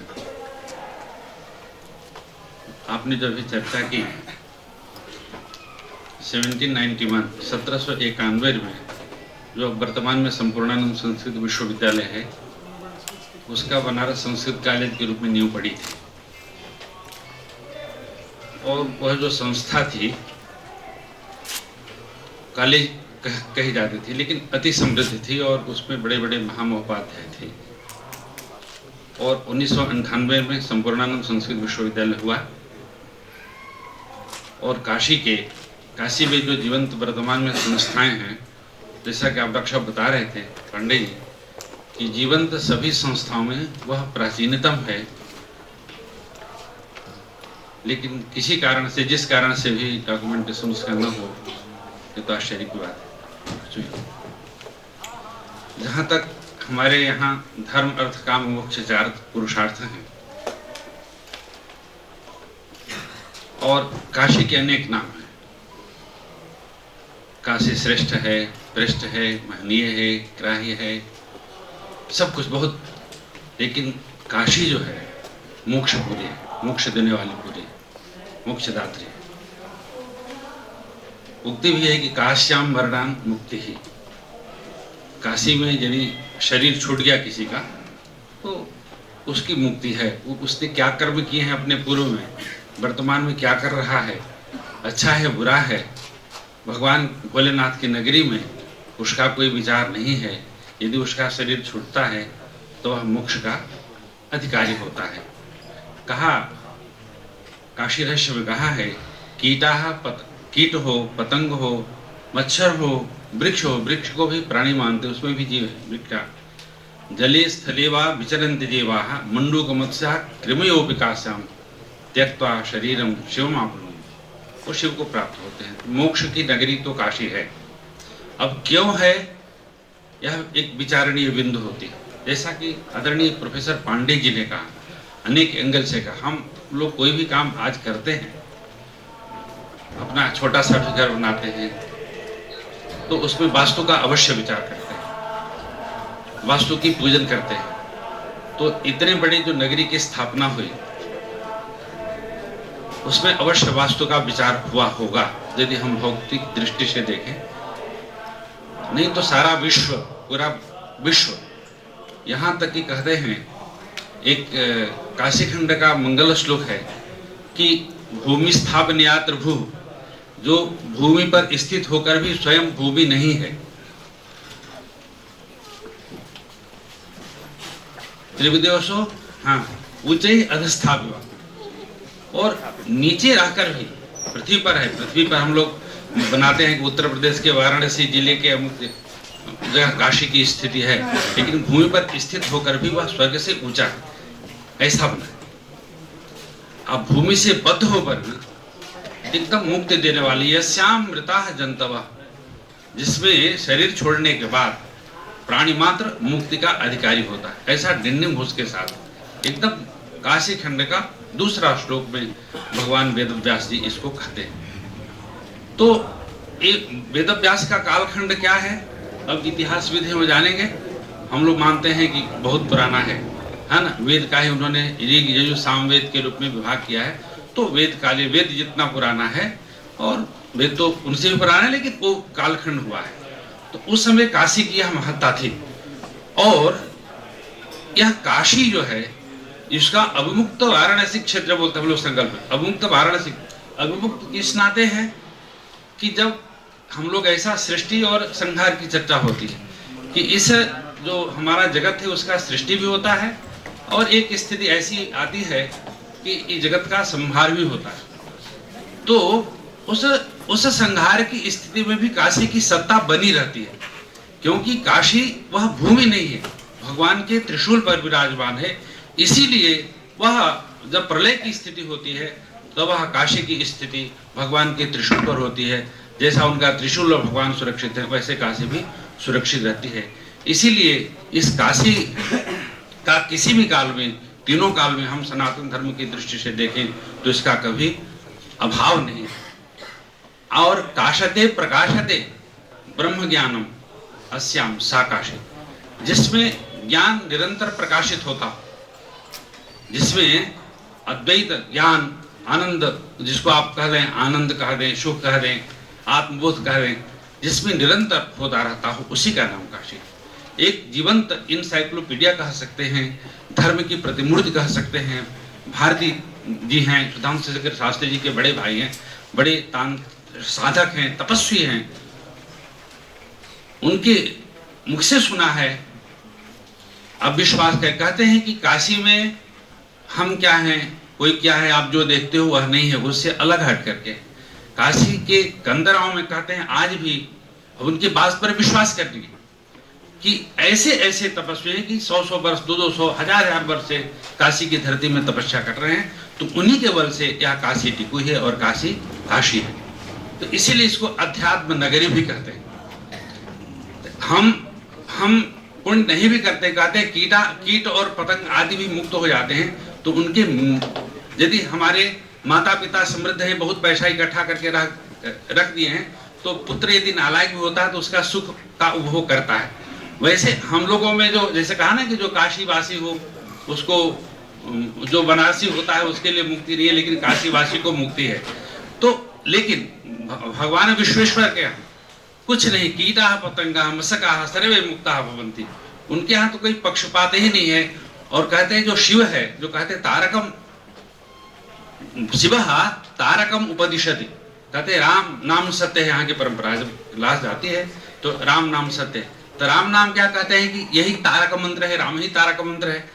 उस तारक मंत्र के प्रभाव से जो मुक्त हो जाता है। शिव गाया है शिव पुराण में कि नहीं, शिव ही तारक मंत्र है। शिव, यह जो शिव नाम है, शिव शिव जो हम कहते हैं, यह शिव ही तारक मंत्र है। जब वह जो जीव है, जो जाने वाला जीव है, जो गया जीव है, उसके कान में जब शिव मंत्र का यह मंत्र पढ़ता है तो वह ज्ञानी बन, द्वितीय ज्ञानानुमुक्ति हमारी श्रुति कहती है, तो वह ज्ञानी होकर के वह मुक्त हो जाता है। तो ये हमारा है। और वास्तु का तो बहुत महत्व है, जैसा आपने बहुत प्रतिपादित किया, और वास्तु का प्रभाव भी होता है। बहुत लोगों को जब अपने अपने घरों में परेशानी होती है तो किसी विशेषज्ञ के पास जाते हैं तो बताता है कि तुम्हारे घर में वास्तु शांति की आवश्यकता है, शांति करते हैं तो उनको शांति मिलती है, सुख मिलता है। तो चाहे वास्तु की दृष्टि से, चाहे अध्यात्म की दृष्टि से, या भगवान शिव की दृष्टि से देखें, वह काशी अलौकिक है, शिव अलौकिक देव है। तो क्या महेशान ना पर देव, भगवान शिव से बड़ा कोई इस सृष्टि में देवता नहीं है।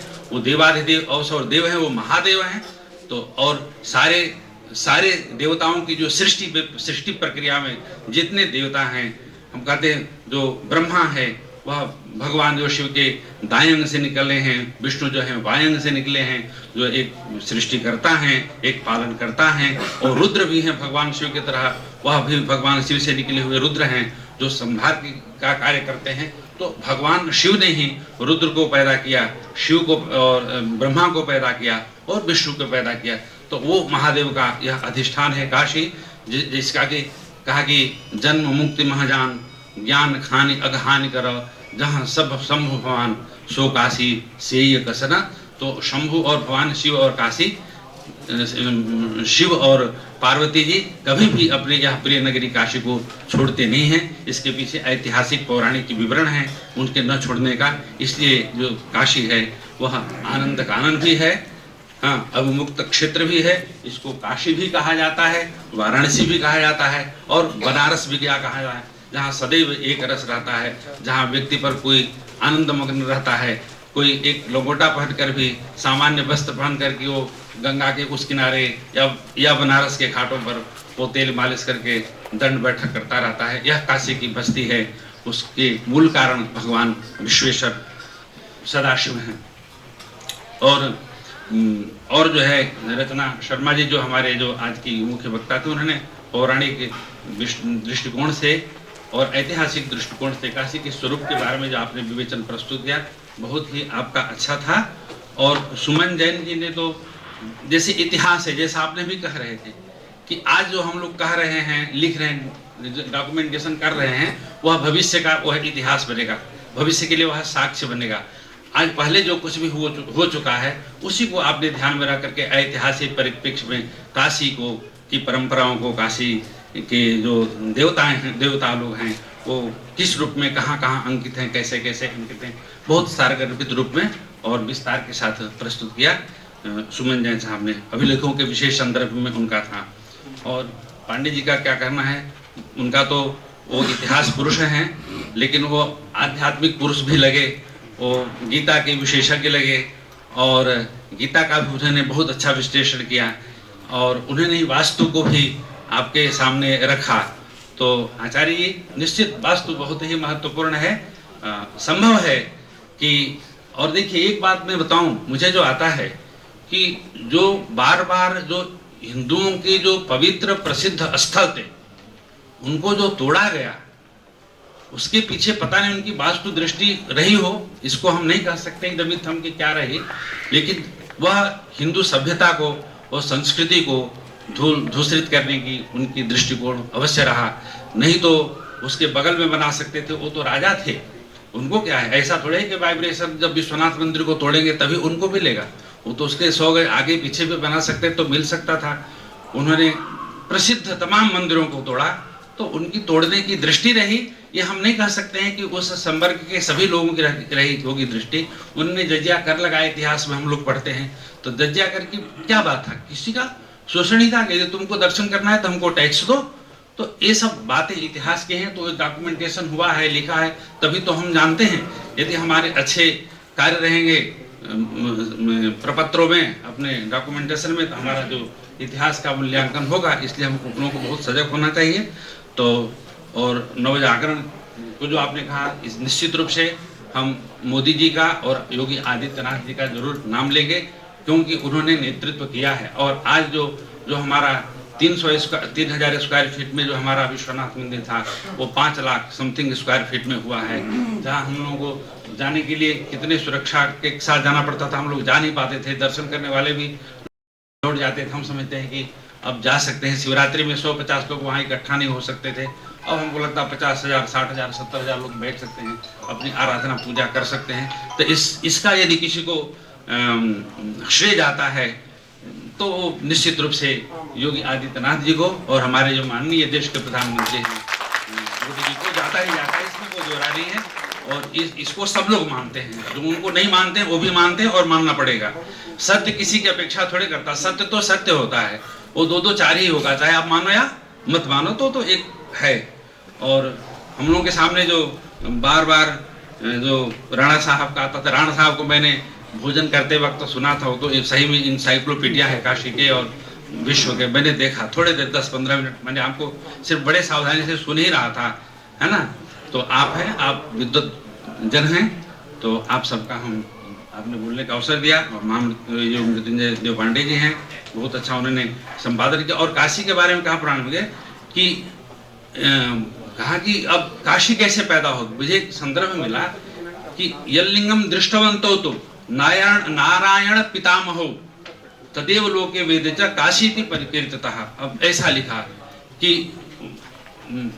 ऊर्ध्वलोक में, स्वर्ग लोक में नारायण बने भगवान विष्णु और जो ब्रह्मा जी घूम रहे हैं, घूमते घूमते उन्होंने नीचे दृष्टिकोण डाला और जो एक देदीप्यमान स्थान देखा जो कि शिवलिंग के रूप में था, उसी को उन्होंने काशी कहा।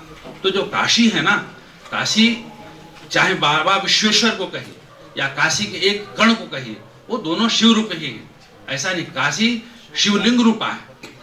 इसीलिए काशी में कहीं भी आप बनाते हैं, कहते हैं ना काश्याम मरणानुमति, तो काशी मतलब विश्वनाथ मंदिर में काशी का एक परिक्षेत्र है, उसमें शरीर छोड़ने से व्यक्ति, और वह काशी मतलब अद्भुत रूप से इस तरह से उन्होंने उसको विचरते हुए, आकाश में चढ़ते हुए उस जो शिवलिंग को देखा, उसी की काशी संज्ञा है। तो हम समझते हैं वही काशी है, अलौकिक काशी है, अद्भुत काशी है। उस काशी के अधिष्ठाता मालिक स्वामी बाबा विश्वनाथ हैं। उन दोनों को नमन करते हुए मैं अपनी वाणी को यही विराम देता हूँ। काशी में मुक्ति के संबंध में अगर कोई व्यक्ति घोर पापी हो, काशी के केदार खंड में आकर के अपना प्राण त्याग दे, तो क्या वह मुक्त हो जाएगा? और वह मुक्त हो जाता है तो कर्म, जो शैव दर्शन में बताया कि कर्म के सापेक्ष ही शिव उसको दंड का विधान करते हैं, तो वो कैसे मुक्त हो जाएगा? ऐसा है कि ठीक, जो कहा हमारे शास्त्रों में कहा है कि दो तरह की परंपरा है, कर्म से मुक्ति, ज्ञान से मुक्ति। कर्म ने भक्ति से मुक्ति होता, ज्ञान तरीते ज्ञानान्न मुक्ति, यह श्रुति है। तो हमको उसके श्रुति के अनुरोध से चलना है ना। तो जो श्रुति है, तो श्रुतेर्वार्थम स्मृतिरन्वगच्छत्, आपने पढ़ा होगा, कालिदास ने लिखा है कि जहाँ पर हमको साक्षात श्रुति नहीं बनती है और स्मृति है, तो लुप्त श्रुति का हम अनुमान करते हैं। ऐसा आपने अभी इतिहास में सुना। तो जो काशी खंड है वह माने पुराण है, व्यास के वचन है, और वह वेदवत है। जिनका वेद में अधिकार नहीं था, जो प्राचीन परंपरा रही, अब तो सभी वेद पढ़ रहे हैं, तो उनके लिए उन्होंने पुराणों की रचना की। उसी पुराण का एक श्लोक है जिसको हमने पढ़ा। वो तो आदमी अच्छा कर्म किया, बुरा कर्म किया तो मनुष्य है, उसको कर्म करने का अधिकार है। लोगों के मन में बहुत सारे क्वेश्चन होंगे, तो शास्त्रार्थ के लिए हमारे सारे आचार्य यहाँ अवेलेबल हैं, आप उनसे बाद में कभी डिस्कस कर सकते हैं। लेकिन समय की ऐसी पाबंदी है कि अब हम लोग इस सेशन को एंड की तरफ बढ़ रहे हैं, और मैं आशीष पाठक जी को इनवाइट करता हूँ वोट ऑफ थैंक्स के लिए।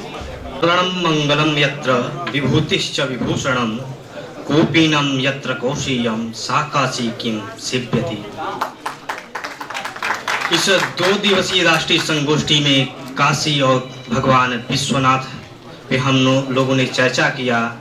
जिस प्रकार काशी अविनाशी है, हमारी मातृ शक्तियां ने कहा कि काशी साधना की स्थली है, और काशी साधना की स्थली है, तो काशी सृष्टि की रचना की स्थली है। मंदिर संस्कृत मंत्रालय भारत सरकार, वैदिक विज्ञान केंद्र काशी हिंदू विश्वविद्यालय, संस्कृति विभाग उत्तर प्रदेश के द्वारा आपका धन्यवाद ज्ञापन करता हूं। आप लोग आए, अपना बहुमूल्य समय दिए, धन्यवाद।